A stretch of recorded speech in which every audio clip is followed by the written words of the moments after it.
let's cool down, okay, with one of our favorite conservatives. All right. So I was thinking about what to talk about tonight, and I usually cover current events on my show, and I want to briefly touch on what's going on in Virginia first, which And on that note, cheers.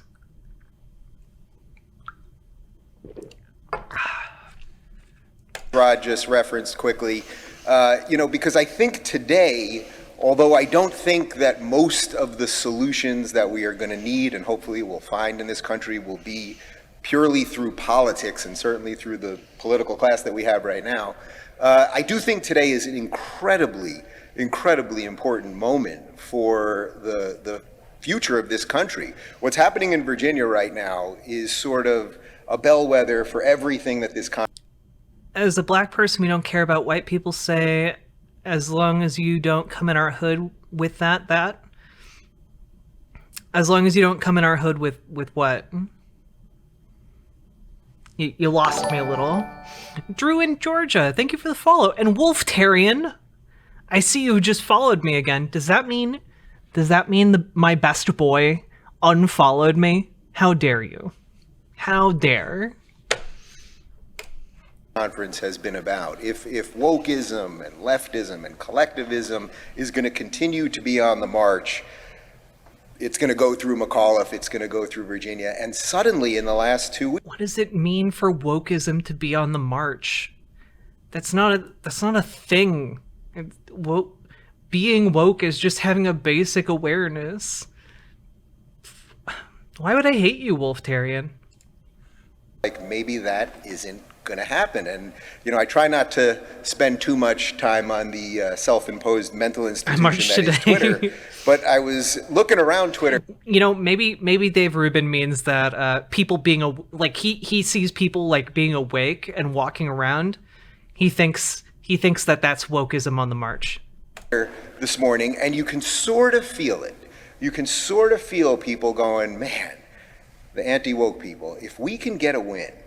And it doesn't even necessarily mean that we love everything about Youngkin. It doesn't mean that we agree with all his policies or think he's the best politician or any of that stuff, or that politicians are the ones to fix it, as I said. But if we can get a win right now, just something. Yeah, Drew in Georgia, I think you put 27 biddies. The turnaround. I think we can all feel that. We're finally all kind of having enough of this, right?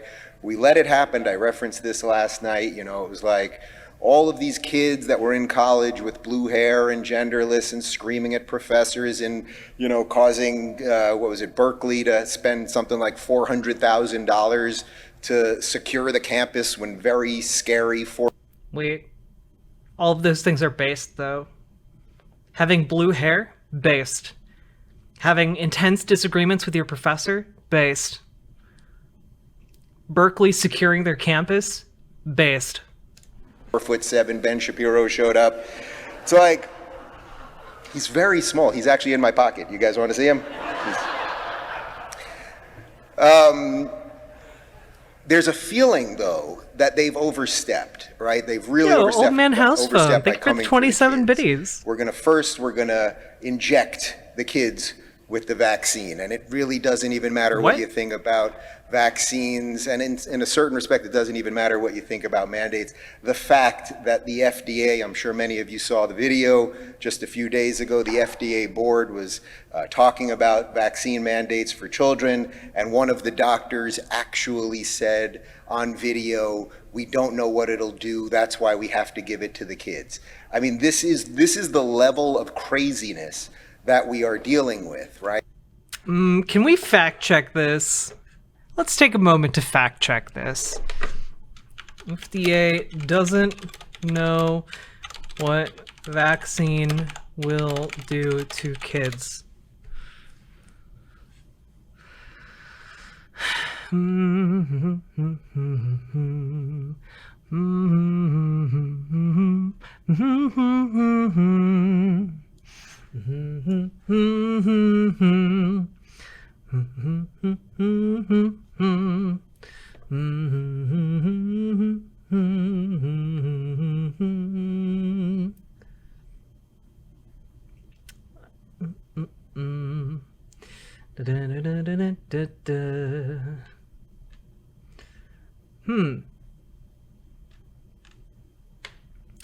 It seems as if the story is mostly that there needs to be clinical trials to determine how much of the vaccine to give to children. Yeah.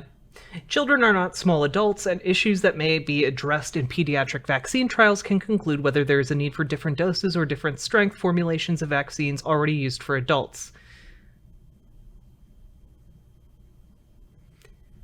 Those are still underway.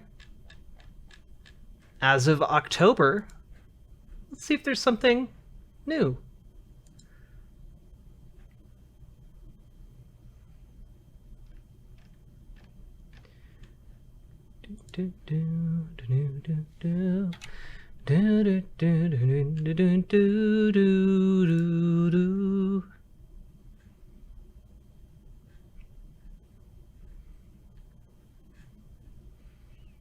As of 18 hours ago,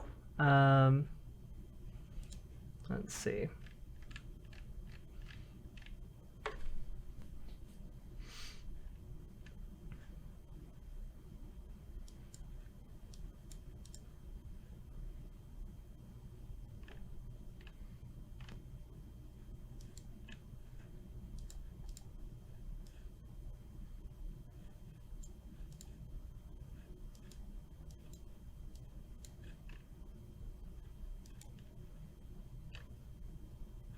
Okay, so the clinical trial has already been completed with this one. It's 91% effective. Okay, so Dave Rubin is just lying.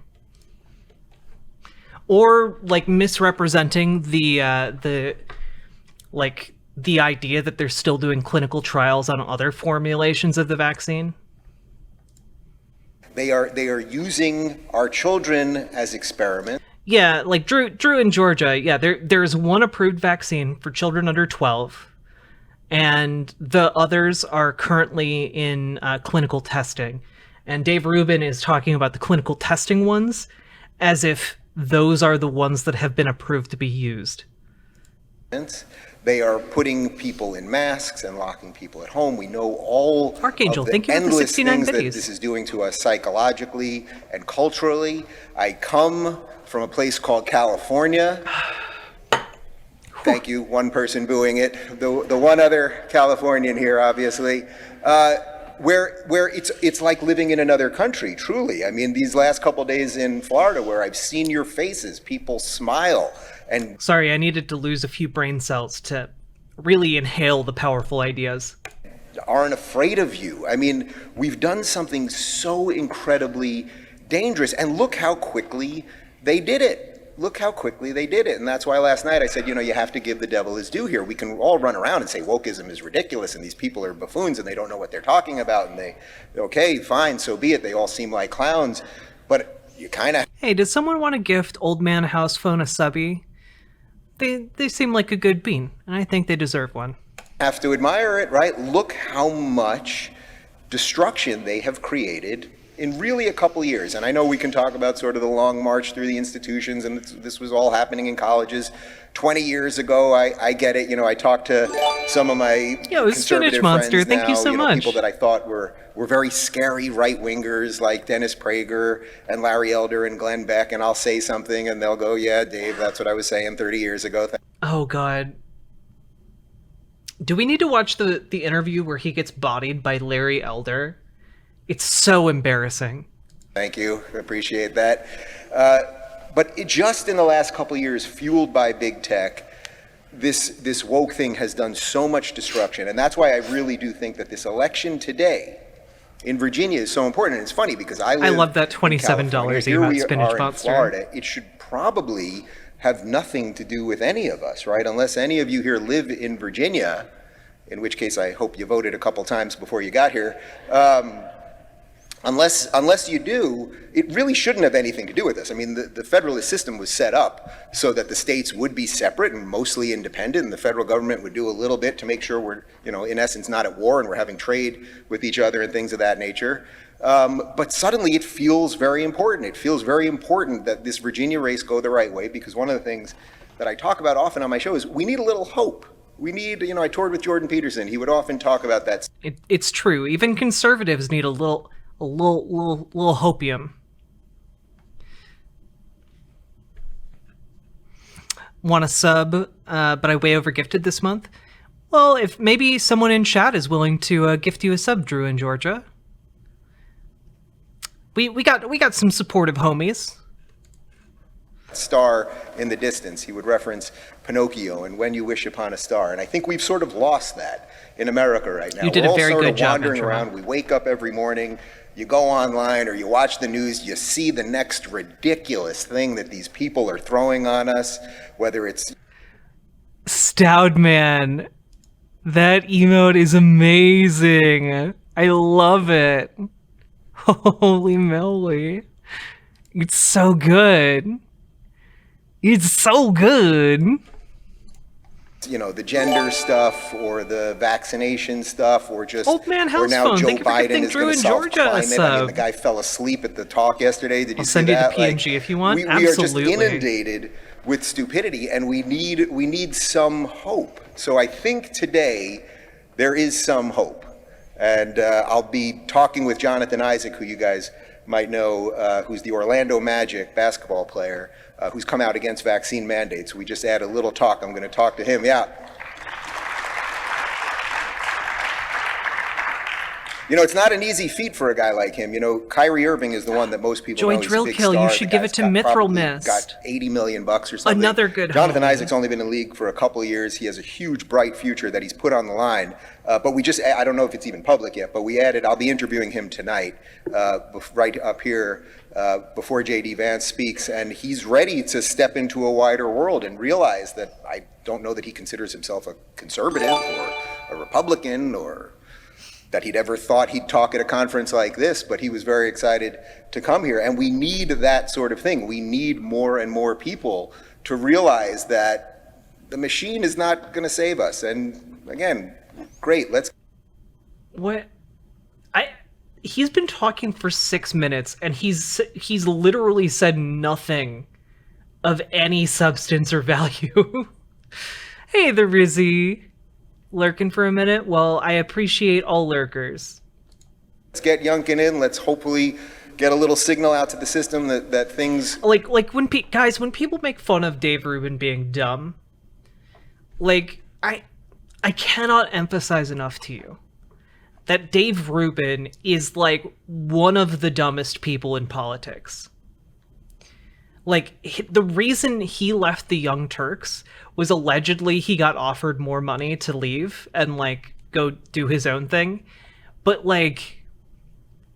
dude, his last segments on the Young Turks were embarrassing. They were embarrassingly weak. And he couldn't understand why it was bad to bomb schools full of children. My dude over here is so lacking in the capability of understanding basic ideas. It's kind of incredible.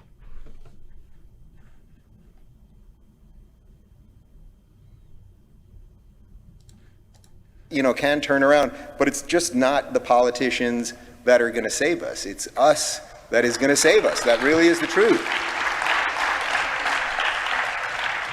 Inspiring words, Dave. So, I was thinking, a lot of people know, I would say roughly my story. I was a lefty, I was a progressive, and then there's a moment that has... God, he can't do one public appearance without mentioning that. Been seen probably 50 million times or something like that on YouTube, where as a lefty I sat down with conservative or really libertarian talk show host Larry Elder, who you all know, and we started talking about systemic racism, and I said, Larry, but what about systemic racism? And as a lefty, I kind of just believed it existed because I said it, and that's really what they believe. Yeah, I knew this phrase, systemic racism, and I didn't know what it meant, and so I asked Larry Elder what it meant, and he told me it's not real, and then I just believed him. about a lot of things. You just say something and, well, I said it, so it must be true. And I'm sure most of you have seen the clip, but Larry really just disassembled me. He did it just beautifully and sort of like operating. He just had stats and numbers and went through everything. And I don't know how many people can say that their best and worst career moment were at the exact same time. But I really believe that I can say that about myself because it was my worst moment for very obvious reasons. I got into a debate not ready, not armed with facts, not ready to counter the ideas of someone who I really should have known has been doing this for 30 years, and he wasn't just going to lay over and just let me, run across him. But I think it was my best moment also because at the time we were on Aura TV. I had a Oh, Mithril Mist, I'm really sorry to hear that. Yeah, I'm really sorry. big staff in the control room. Oh yeah, no. Drew in Georgia, his like supposed come to Jesus moment about like being a conservative was interviewing Larry Elder, and Larry Elder just bodying him, which is embarrassing because it's fucking Larry Elder. We taped it, and it was going to air the next day, and I walked into the control room, and the producers said to me, Dave, we'll cut that. We'll cut that moment. That we're obviously not going to put that up. And I don't know what was going on in my head exactly, but I thought, no, we have to leave that. That was the true moment. If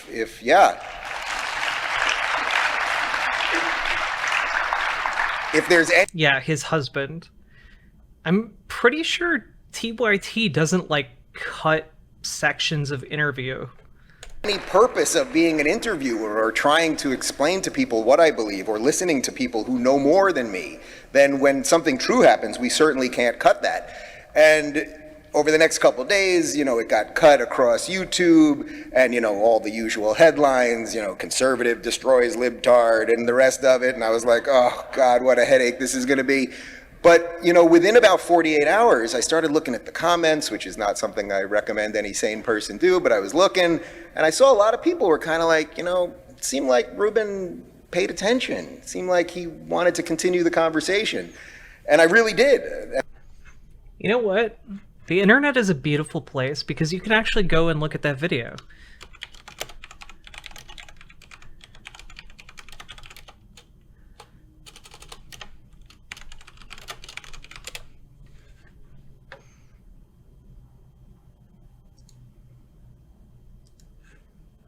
So, but you wouldn't not acknowledge that there are some systemic issues. Give me an example. Tell me what you think the most systemic racist issue is. What is it? Well, I would say that because black people in most cases, in many cases, were descendants of slaves, that racism as an institution, that it just, a certain amount of it just exists. 2015? Give me the most blatant racist example you can come up with right now. I think you could probably find evidence that... Oh man, imagine your entire life revolves around you understanding the news and knowing what's going on, and you get asked a softball question like that, and you just like sputter and you can't answer. Holy shit. In general, cops are more willing to shoot if the perpetrator is black. What's your data? He sounds like a kid who didn't read the book for his English report.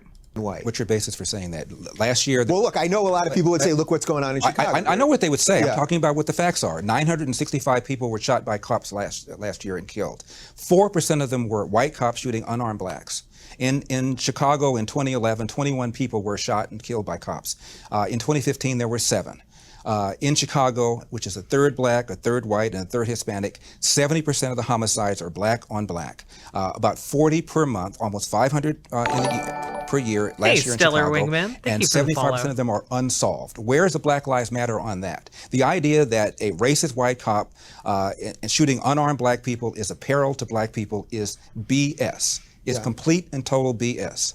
And the reason for these so-called activists saying this is the assumption that racism remains a major problem in America. The media, CNN, especially MSNBC, runs down whenever a black cop shoots somebody, and it's some march on Washington. It's ridiculous. Black people, half the homicides in this country are committed by and against black people. Last year there were 14,000 homicides. Not talking about suicides. I'm talking about homicides. Half of them were black. 96% of them black on black of that 7,000. Wait, is Larry Elder about to 1350 Dave Rubin? Where's the Black Lives Matter people on that? So he just did the 50 where part. You would say that this is purely because of social justice. This is purely because they want ultimately for people to be angry enough to just keep voting Democrat. That's right. And where's the evidence of a lack of social justice? When a black... Also, Jadzia, I like the reference I interpret your name to be making. Suspect is killed by a cop. Believe me, the media is on it. People are watching it, and justice will, for the most part, occur. In Baltimore, where Freddie Gray was killed, Freddie Gray died in a van. I shouldn't say was killed. Died in a van. Yeah. You have a city that's 45% black. Though I might be City tipsy, council is I 100% did just drink whiskey. Democrat. The majority of city council is black. The top cop at the time was black. The number 2 cop was black. The majority of the command staff is black. The mayor is black. The AG is black. And yet here we are talking about racism. I mean, it's absurd. Yeah. It's absurd. So it's funny, I find myself caught in between this a little bit as a liberal where I want to always try to defend the other. So in this case, the other being black people, I'm always sympathetic to that. And that, at the same time, I hear you laying out a pretty solid case. These are just the facts. I'll tell you something else, too. There was just a study, University Dude, do your homework, Dave. of Washington. And it turns out... Well, and it's less that black people like can be racist, but more so that like the systems have racial biases. The way the system operates is operated along racialized lines, you know? Like that's the issue. The issue isn't that like there's some cop like rubbing his hands together being like, ha ha ha, we're gonna fuck over black people. Like, no, it's just that the system of policing and the way policing is done tends to discriminate against black folks. A perfect example of this was the stop and frisk policy in New York, where police would just stop random black people and frisk them because they were black, you know? Like...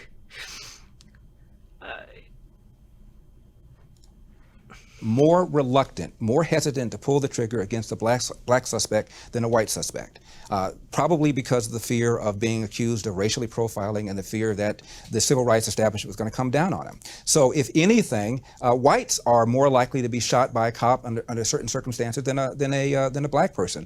And in the last 30 or 40 years, the percentage of suspects killed by cops who are black has declined 75%. However, the percentage of whites killed by cops has flatlined. Yeah. And so if anything, people are more concerned about shooting black people for fear that they're going to be called racist. And almost all... By the way, I love that Larry Elder was allowed to just make that point without any pushback, despite the fact that he was just like, I think it's because of blah. And then he went off on like a 2-minute long tangent. One of these incidents, whether it's Eric Gardner in New York, who died because he was selling Lucy's and resisted arrest, whether it's Tamir Rice in Cleveland, who was twirling around the gun, whether it's Michael Brown in Notice how smoothly he just like goes over the case of Tamir Rice. Like, I don't know, guys. Out of a lot of these like police shootings, Tamir Rice is the one that like haunts me, you know? Tamir Rice was carrying a toy gun in a park. Police were called. They showed up. They jumped their cars over the curb, drove on the grass into the park. They pulled up, and within 2 seconds, they shot him dead. He was a 12-year-old kid. He was 12 years old playing with a toy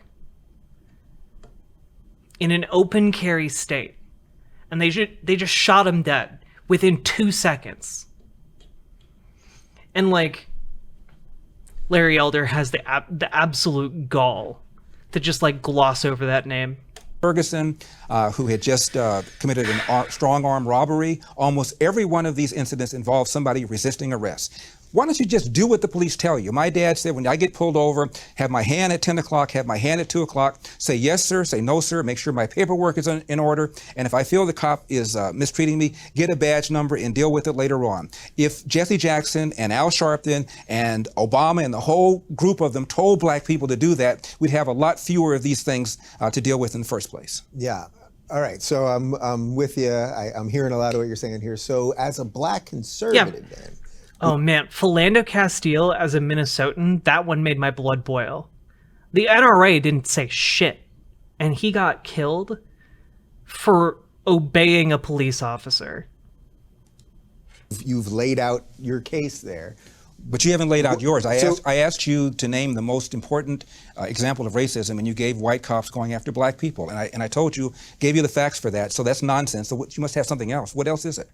If you think racism remains a problem in America, give it to me. Well, I think it remains a problem. Give it to me. It may not be systemic in that it's not like you're not being hired because you're black. There's no systemic reason, legal reason that exists, that kind of thing. But I think that racism as a general theory exists. They shot Philando Castile after he told them that he had a legal gun,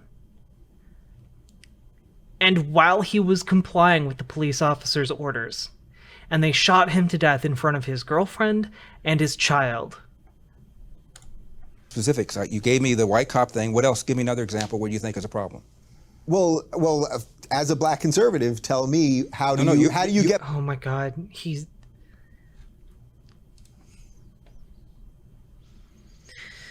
How do you go into a debate like this and not have like basic information? Honestly, this is making me way more mad than what Dave Rubin has said since then. Because this is him trying. This is Dave Rubin trying, guys. And he's so bad at it.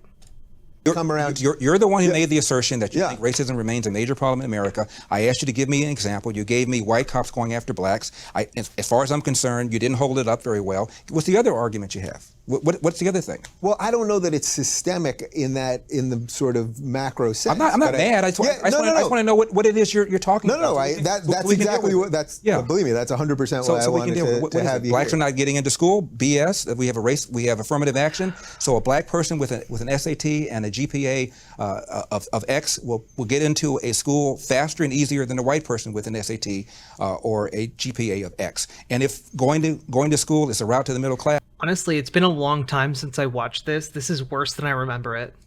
You can make an argument that blacks have an easier route to the middle class. If you're talking about about poverty, the poorer you are, the more accessible loans and grants are for you.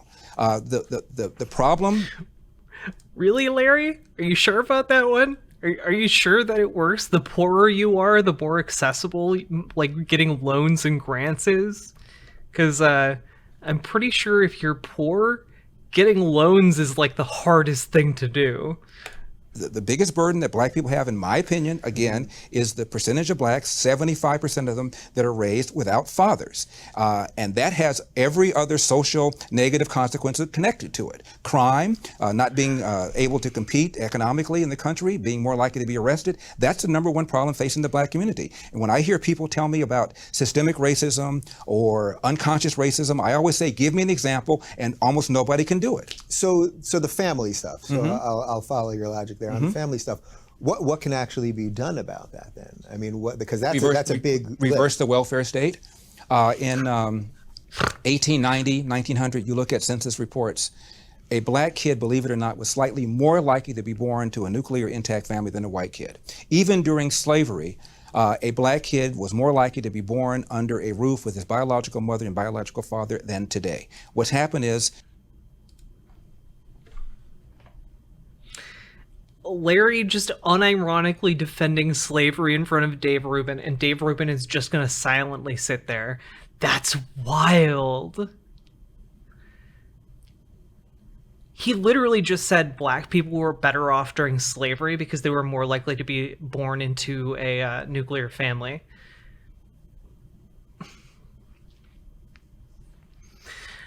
Circuit overlord, actually, if you look into the data, and you take into account that, like, not being married, unmarried partners, Black fathers are almost, are like basically as likely to be around as white fathers. If you look into the data, it's just that they're not married. They're unmarried partners.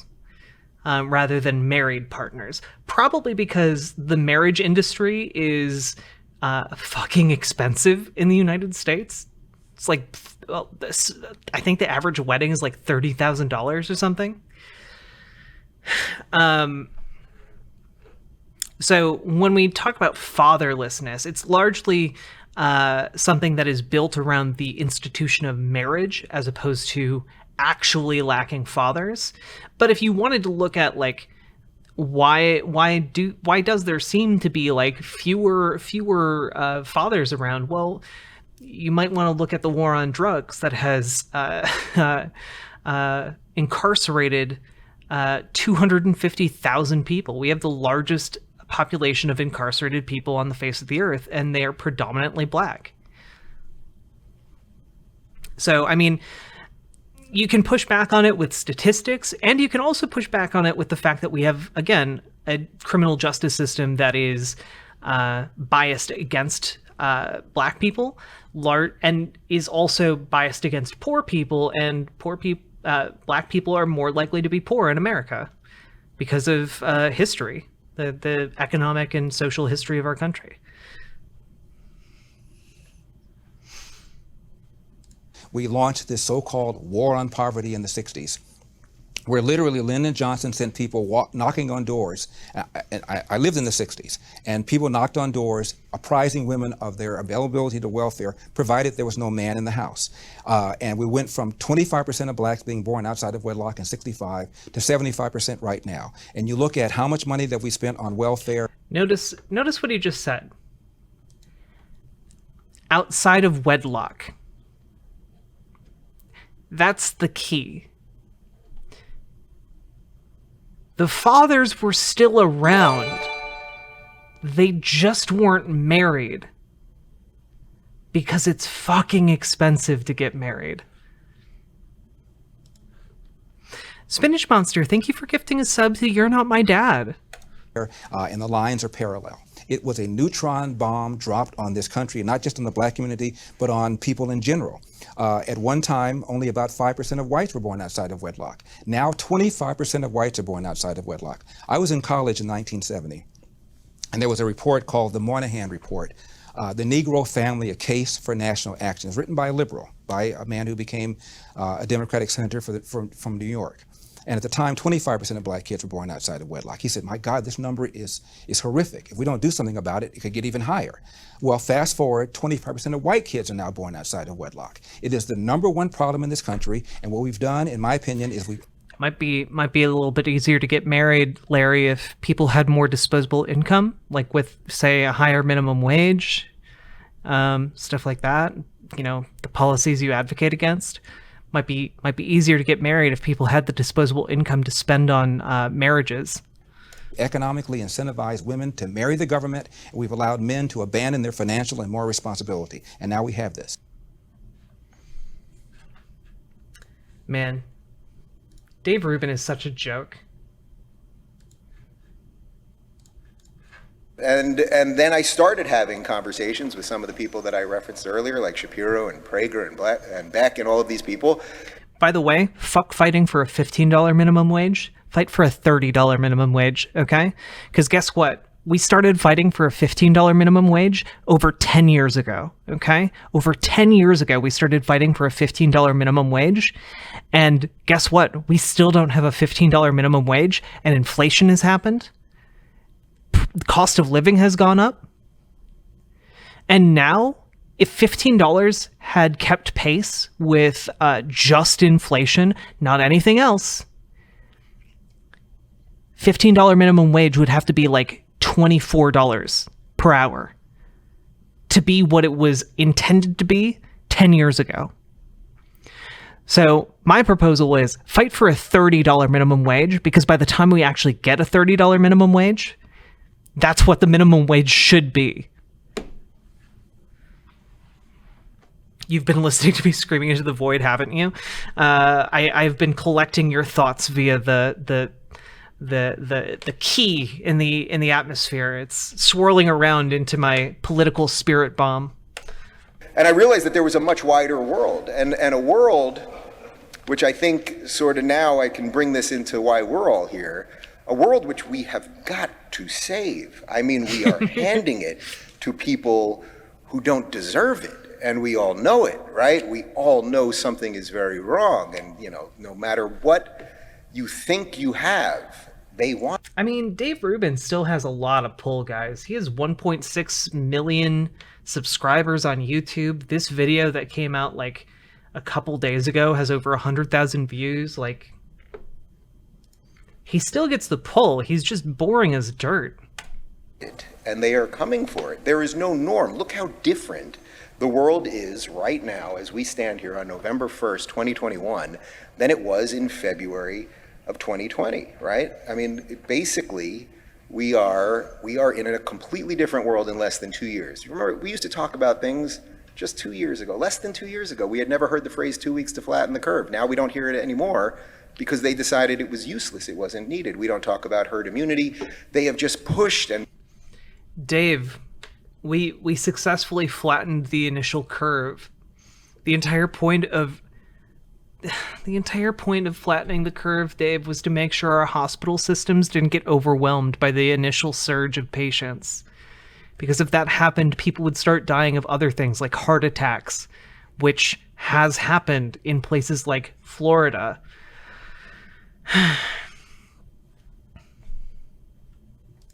And pushed. We have, you know, guys like Fauci up there telling us to double mask while he's sending emails to his friends telling them that the masks don't work and they actually could be worse because you might touch your face or you'll adjust. This is just a lie. Look, we've known that this is a lie, by the way, since like the 1917, like since the Spanish flu, guys. I don't know. I know that this has been done to death, okay? So a lot of you have probably heard this before, but in 1917, the Spanish flu hit America really, really hard, okay? And do you know what happened when people were asked to wear masks in 1917? They formed anti-mask leagues because they didn't want to wear masks. But guess what? Masks for an airborne illness are very effective at cutting down transmission rates. They aren't foolproof. They aren't like a magic force field, but they do absorb about half of the moisture particles that come out of your mouth and nose holes. And the moisture particles is where the virus like lives, and that's how it spreads. So you cut down the transmission rate by like 50 or 60%. That's the point of wearing a mask.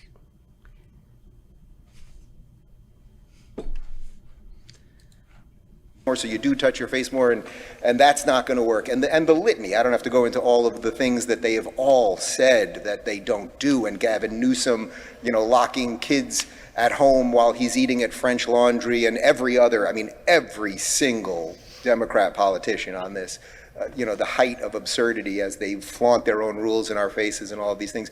But look, the world is very, very different. And the purpose, I think, of this conference and why I wanted to come here, even though it's perhaps a little bit out of my main lane, is that I don't really care what our differences are. I really don't.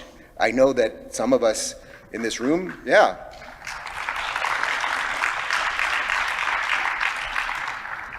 And I don't mean that to be glib or something. I mean that quite literally. Like, I know we have some political differences in this room. For those of you that saw the panel last night, we went through some of those differences, and they are pretty intense, right? These are deeply held religious and philosophical and political. So he supposedly has a live audience. Why does it sound like there's only 5 people in the audience? Positions that we hold differently than each other. And that's important. So I don't want to be dismissive of those important issues, and we will have to deal with all of those issues. But I think that the purpose of this conference is to go, okay, we got a bigger problem at the moment. The problem is that the same old thing that caused all of our ancestors to come to this country, pretty much everyone in this room, think about your ancestors. Why did they come here? Whether you're one generation off, whether you're first generation. To be potato farmers and evangelical pastors, according to what I know of my family history. Whether you're 6 generations in, everybody in America, in essence, with the exception of Native Americans and African Americans.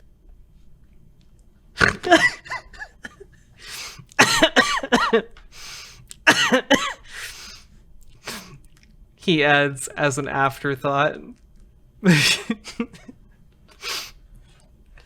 Oh my gosh. I can't believe he owned himself that hard. Truly high level ideas. Came here for a better life, right? By choice. They came here often with absolutely nothing. We all know the story, right? They came with the suitcase, the clothes they had on their back, all of that stuff. We have done an experiment that is so profoundly impactful. It's so incredible that we almost can't understand that it happened. We can't understand how much better, I really believe this, how much better our ancestors were than us, because I don't think that most of our ancestors would be sitting around letting this happen. My 2 grandfathers who fought in World War II, I'm pretty sure they wouldn't be sitting around. I don't know exactly what they would be doing, but I don't think they would be sitting around. Dave, are you implying that your great-grandfathers would, like, overthrow the U.S. government? Because this is the thing, right? Like, we had some conservatives earlier show up and say, like, I'm going to get my gun. I'm going to make sure they aren't going to take my rights. And it's like, okay, what are you going to do with that gun? What are you going to, like, go to your state capitol and, like, kill politicians? Or like, what? Like, what? Because, like, the government doesn't come to your house and, like, knock on your door and say, like, hello, we're here for your rights. Like, that doesn't happen. That's not the lawmakers pass it in the legislative bodies. Like, okay, you can have your gun. Like, what are you gonna? You're just gonna wait in your house? I'm just saying, that doesn't seem like it's gonna prevent anything from happening. So it seems like you're trying to say you're gonna do something else.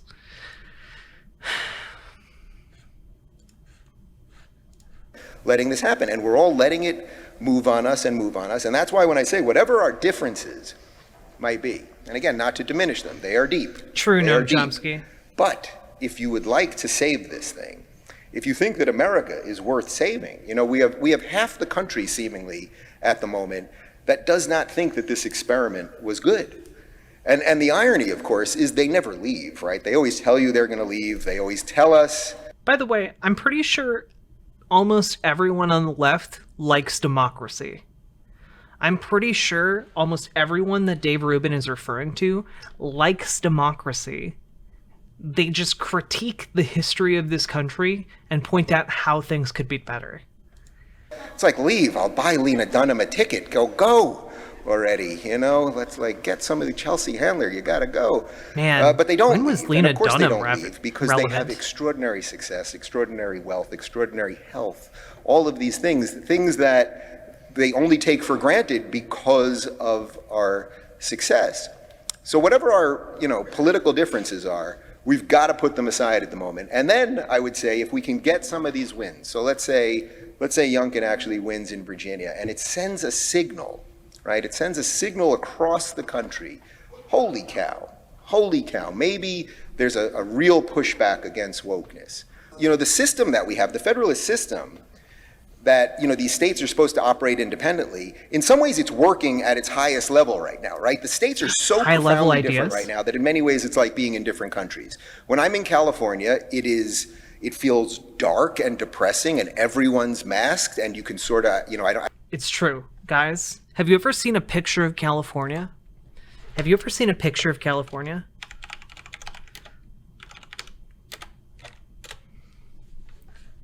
Have you ever seen a picture of California, guys?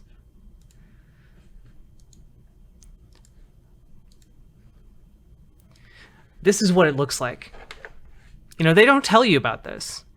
They don't tell you what California is really like. You know, walking down the streets of San Francisco and Los Angeles, and you just see like all of these dirty miners everywhere, and they're bristling their mustaches at you, and like there's only one woman for every 100 men. You know, they don't tell you California is like that. It's dark and dirty, dreary, hopeless. I actually don't leave my house that often because there's just not much to do, and I don't feel like being around a lot of these people. But when I do go shopping, you know, you see people and they've got the mask and they kind of look glossed over. They don't look like they're thinking. They look deeply depressed. You see this. It's true. We actually have the technology to colorize photos of California. It's pretty terrifying. It's pretty terrifying.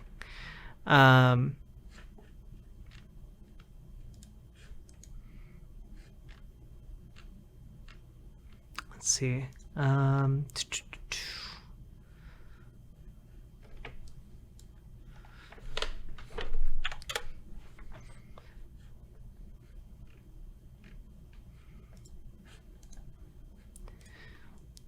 Look, this is an old miner trying to go to the library to read the one book it has.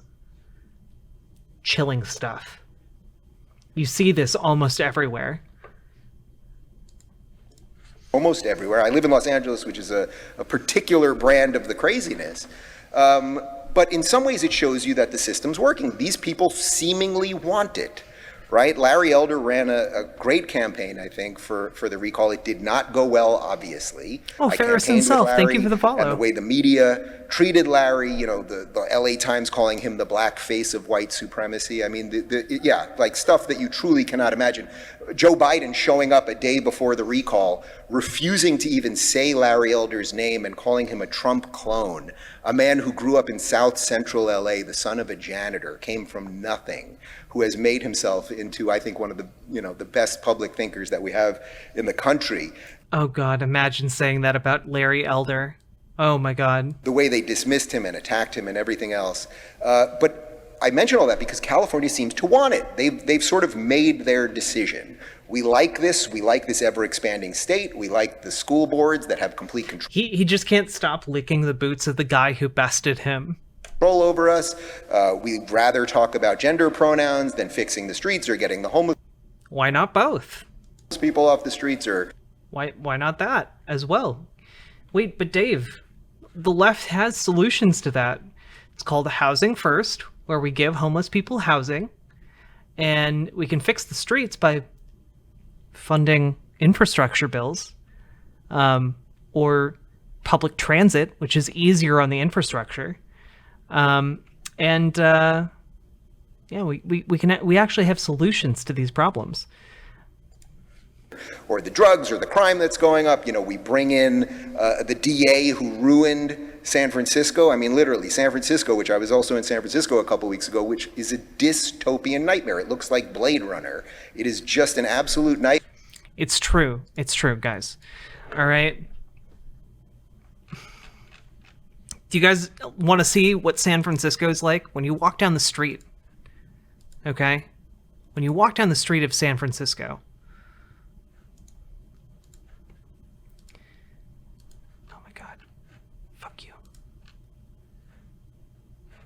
You're ruining the bit, Google. You're ruining the bit! When you walk down a street in San Francisco, this is what it looks like, okay?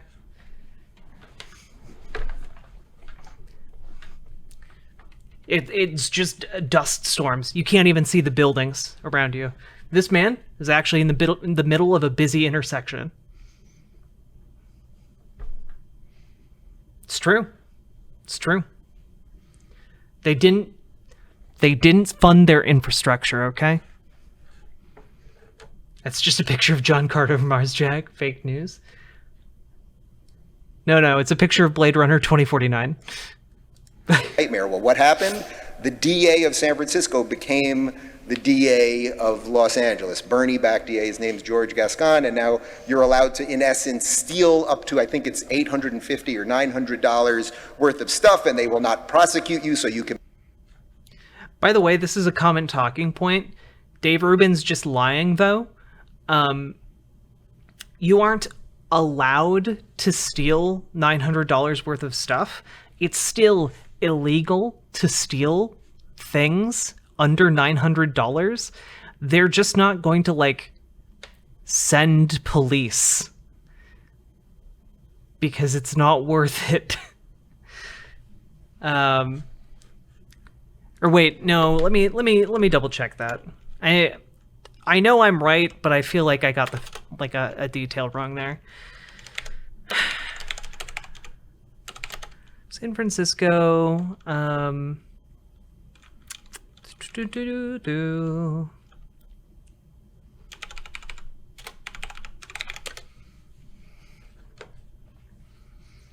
let's see here. Okay. Walgreens shut down a bunch of stores in San Francisco. However, those stores were already planned to shut down, and then they just blamed it on the shoplifting law. Let's see here.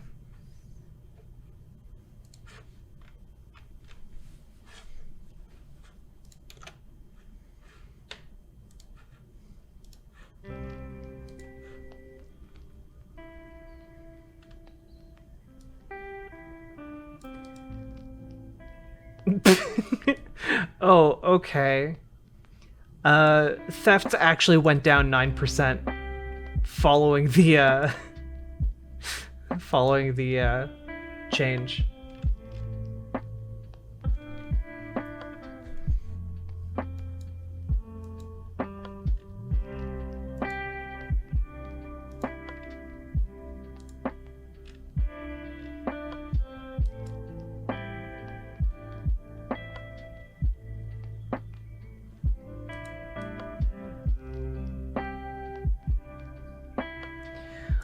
Oh, okay.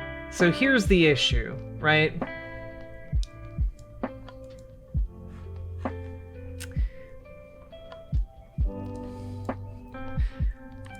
This is over California Proposition 47. The initiative set a threshold of $950 for shoplifting to be considered a misdemeanor, which doesn't prompt law enforcement to make an arrest rather than a felony, which would incur harsh penalties like jail time. So basically, if it's a felony, our officers can take action, he added, but if it's a misdemeanor, that arrest has to be a private person's arrest, and that makes a difference because they have to be willing to do that. Store employees don't feel comfortable getting involved, and some retailers have increased security presence, but with limited results. So, yeah. The issue is, it's still illegal to shoplift in San Francisco. However, because of the $950 limit, if you're shoplifting less than that, it falls on the employees of the store to, do a citizen's arrest and stop you. And most employees aren't willing to do that. So a person can, however, be held liable for a felony if they start stealing more than that. And in fact, there are multiple stories out of San Francisco this week about people stealing thousands of dollars worth of merchandise from some of these stores. That's when the police step in because it's over that threshold. So Dave Rubin is just lying when he says it's legal to shoplift. You can basically walk into Best Buy and steal a PlayStation 5 and 4 games, but if you steal a 5th game, then they're going to get on you. It is just absolutely incredible. But I mention this because the experiment is kind of working. California is getting what it asked for. New York is getting... Is that Ico in the back? Yeah. All of the art in the back is video game art. So I got Ico, and then over there is Shadow of the Colossus, and then in the middle is Transistor.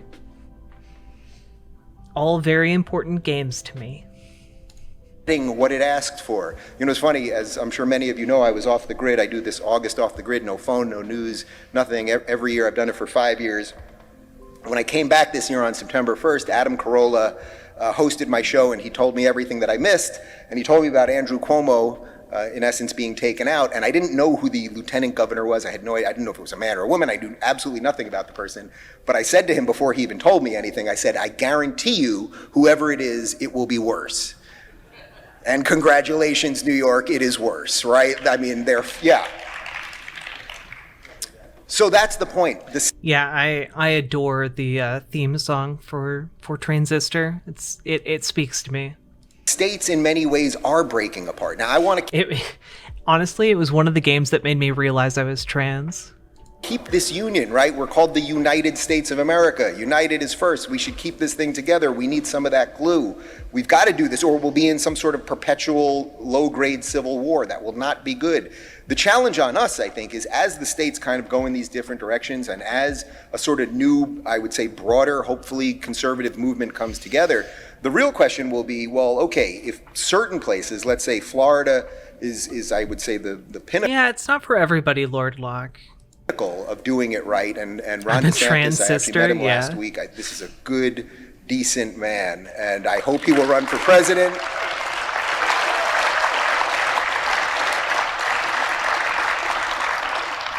I hope he will run for president, and I also think that whether he does or doesn't, and wherever Trump fits into all that, the crop of Republicans coming up is really, really strong and good and diverse in the right sense, not in the sense of the word that the left uses. But as the states, can you clarify, Dave? Like what's the difference here? Go off in different ways. The challenge will be, okay, so if Florida is going to do it right, and Tennessee is going to do it right, and Texas is going to do it right, well, will the other guys leave us alone? And I don't think the answer is yes. As a matter of fact, I'm sure the answer is no. The more successful that Florida continues to be, as it brings in police officers and EMT people and nurses that are getting fired for making personal decisions, as Florida brings them in, yeah. As Florida... I'll check it offline, okay. Thank you, Purple Poundini. Brings them in and becomes stronger, and becomes a state where the rule of law matters and basic truth matters, and we're not going to teach children neo-racism and the rest of it. As these states do these things, and I do think hopefully it will start happening in Virginia now too, if today goes well, the other states, they're not going to be happy with that success. They will not leave that alone. So I think our next challenge that we should start thinking about now is, if you live in one of these states, figure out how to defend that state. I mean that sort of intellectually, but I mean it sort of physically as well. Jesus Christ. Dave Rubin just like saying in the most brain dead way possible, yeah, you gotta arm yourself to defend your state because New York might invade you, okay? You might get invaded by New York, because that's the thing that can happen in our country, guys. This is my high level idea. Figure out how we're going to make sure that the states are doing it right, are not going to be under endless assault from the states that aren't. And with all that being said, I do think we can build something very wide right now. And the difference is, again, they are not small. They are not small. Okay, we talked about some deep religious stuff last night. We talked about abortion last night. These are real things. These are important things. But we got to save the country first. I have no doubt that every speaker that you're going to hear for the rest of today and that you've heard over the last couple days wants to live in the same country, wants to live in a country that has been the great promise. It is a dream. It is an extraordinary dream that this thing is here. And except for African Americans and Native Americans, as you noted earlier, Dave. We are on the precipice of letting it go. So I think we all have our work to do. And most importantly, and I ended my speech in the VIP room with this yesterday, let's go, Brandon. Thank you, everybody. God, can we agree? Can we just agree that let's go, Brandon is a terrible meme, not because it means fuck Joe Biden, but because it's so much less powerful than just saying fuck Joe Biden? Like, just if that's what you mean, just say it. Let us lefties can say fuck. Just say fuck Joe Biden.